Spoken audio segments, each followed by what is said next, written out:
In the 19th century, U.S. naturalization policy was characterized by local administration. States and localities implemented the minimal federal standards, and states and localities decided who's going to join the nation, the polity. So while the federal laws are concerned with the question of what types of people are eligible, local governments evaluated whether applicants met the minimum federal standards. So since there were no reporting requirements, scholars have no idea of how many immigrants earned U.S. citizenship through naturalization prior to 1907, when the federal government will take over that. Local governments provided documentation to demonstrate the immigrant was a U.S. citizen, but without federal regulation, local governments could use their power to limit or facilitate access to citizenship or access to naturalization. Many state and local governments in the 19th and early 20th centuries saw immigrants as a rich pool for populating territory that was taken from native peoples. Other states followed nativist impulses for using local discretion to exclude from successful naturalization some immigrants who were eligible. And that's each state history and their history of racism. Despite the potential for local abuse and exclusion, the use of local discretion facilitated naturalization. So the failure to assure standardized administration of citizenship reflects a problem in the delivery of many governmental services. Now, the legacy of local administration remains today, as we can see in the heated climate in Arizona that we just witnessed with regards to Sheriff Joe Arpaio and the banning of Chicano studies. So, while the steady flow of immigrants characterized the early 19th century, a torrent of people are going to arrive between 1840 to 1860. And this is related to the United States expanding westward, because between 1840 and 1860, the United States is going to double its size because it's going to take over half of Mexico and it's going to take over California. So between 1840 to 1860, historians are going to identify this immigration as the first great wave.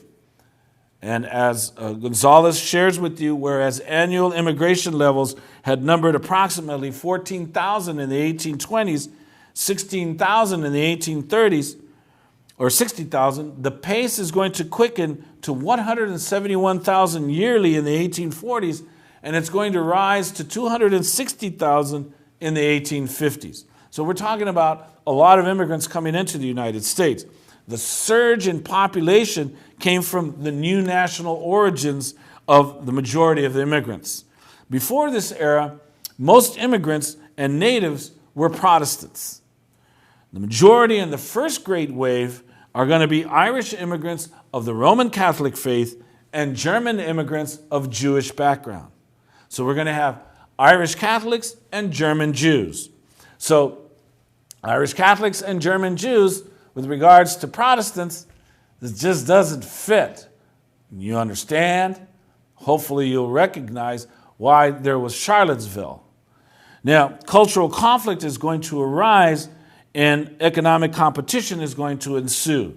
Now, as is frequently the case with immigrants, the Germans, the Irish, and the others who arrived in the 1840s and 1850s, they are going to come into primarily the northeastern cities, Boston, Philadelphia, and New York. They're not going to spread themselves evenly across the country at first. Germans and Irish are going to concentrate in the major cities. Why? Because the major cities that are expanding in terms of markets are the ones that are recruiting them.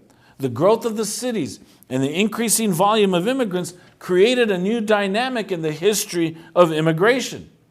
Cities came to overlap with immigrant ethnic populations. And so as industrialization, which was unregulated at that time, as it continued apace, the quote-unquote problems of the cities were often veiled in ethnic references to immigrants. Immigrants and their descendants are the problems of why we have, or the problems that we have in the cities. So because the immigrants, because of their language, because of their religion, immigrants in the first great wave are going to challenge the dominant culture of the United States, which is primarily British and Northern and Western European. For the most part, they were, the first great wave, they were unskilled, they were coming from rural communities. So the needs of the U.S. economy requires laborers. They require workers, especially as industry continues. So you need people who are willing to work. So the level to which they succeeded economically varied with the cycles of boom and bust in capitalism. And up until 1840, the states and the territories the United States acquired are always looking for workers. The majority of the U.S.-born populations lived in rural areas. So immigrants who stayed in the cities didn't challenge the economic well-being of the majority of the U.S.-born.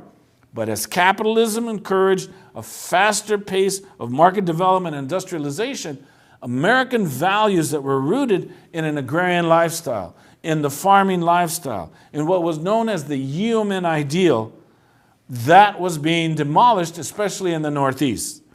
Poverty, crime, and illiteracy were becoming the norm in the rising market centers and cities of the East, not the tranquil countryside where there were the farms and Old MacDonald had a farm, E-I-E-I-O.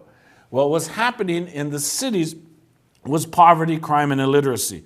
So these experiences contrasted starkly with the notion of Old MacDonald and his farm.